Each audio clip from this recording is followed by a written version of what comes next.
कर्नाटक और तमिलनाडु दोनों दक्षिण के राज्य हैं। एक तरह से देखें तो दोनों संपन्न राज्य हैं, लेकिन दोनों राज्यों के बीच एक मुद्दा ऐसा है जिस पर वहां की सरकारें भी आमने सामने हैं और वहां के लोग भी। ये मुद्दा है कावेरी जल विवाद का। 1881 में तत्कालीन मैसूर राज्य, जो अब कर्नाटक है, उसने कावेरी नदी पर बांध बनाने का फैसला किया, लेकिन मद्रास राज्य, जो अब तमिलनाडु है, उसने इस पर आपत्ति जताई। यहीं से ये मुद्दा चला आ रहा है। अंग्रेज भी इस मुद्दे का समाधान नहीं निकाल पाए। निचली अदालत से लेकर ऊपरी अदालत तक ये मुद्दा घूमता रहा, लेकिन समाधान कभी नहीं मिला।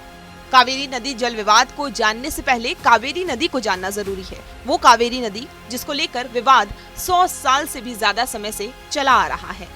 कावेरी नदी कर्नाटक के कोडागु जिले से निकलती है। कावेरी तमिलनाडु और पुडुचेरी से होते हुए बंगाल की खाड़ी में गिरती है। कावेरी नदी की लंबाई 750 किलोमीटर के करीब है। कावेरी बेसिन का कुल वाटरशेड 81,155 वर्ग किलोमीटर है। कर्नाटक में नदी का वाटरशेड क्षेत्र सबसे ज्यादा लगभग 34,273 वर्ग किलोमीटर है। केरल में कुल वाटरशेड क्षेत्र 2,866 वर्ग किलोमीटर है। तमिलनाडु और पुडुचेरी में शेष 44,016 वर्ग किलोमीटर वाटरशेड क्षेत्र है।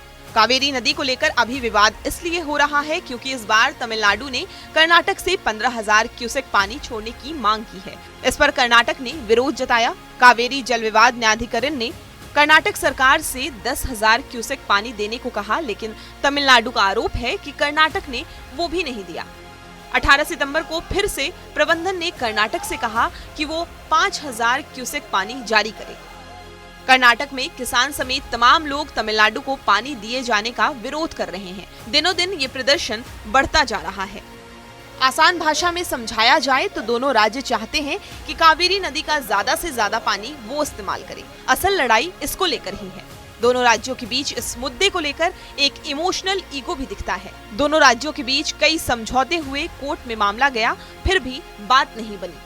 साल 1990 में कावेरी वाटर डिस्प्यूट ट्रिब्यूनल यानी CWDT की स्थापना हुई। राज्यों के बीच वाटर डिस्प्यूट करने में CWDT को 17 साल लग गए। फरवरी 2007 में जल प्रबंधन ने ये बताया कि किस राज्य को कितना पानी मिलेगा। हालांकि कई मौके ऐसे आए जिस पर दोनों राज्यों ने प्रबंधन के फैसले पर सवाल उठाए हैं। 2018 में सुप्रीम कोर्ट ने कावेरी नदी को राष्ट्रीय संपदा घोषित कर दिया। साथ ही केंद्र सरकार से ये कहा कि वो सीधे कावेरी मैनेजमेंट स्कीम बनाए। कई बार दोनों राज्यों के बीच ये मुद्दा राजनीतिक भी हो जाता है, क्योंकि दोनों राज्यों के बीच की राजनीति ऐसी है कि इसमें आम लोग भी कहीं न कहीं इमोशनल होकर अपना आपा खो देते हैं। इसमें लोगों को भी दिक्कत होती है। यातायात बाधित है, ऑफिस बंद है, कामगारों को नुकसान हो रहा है। लेकिन ये भी एक बात है कि इन दोनों राज्यों के लिए कोई नया मुद्दा नहीं है, क्योंकि कई पीढ़ियां इस मुद्दे को देखती आ रही हैं, इस उम्मीद में कि एक दिन कावेरी जल विवाद का हल निकल आए।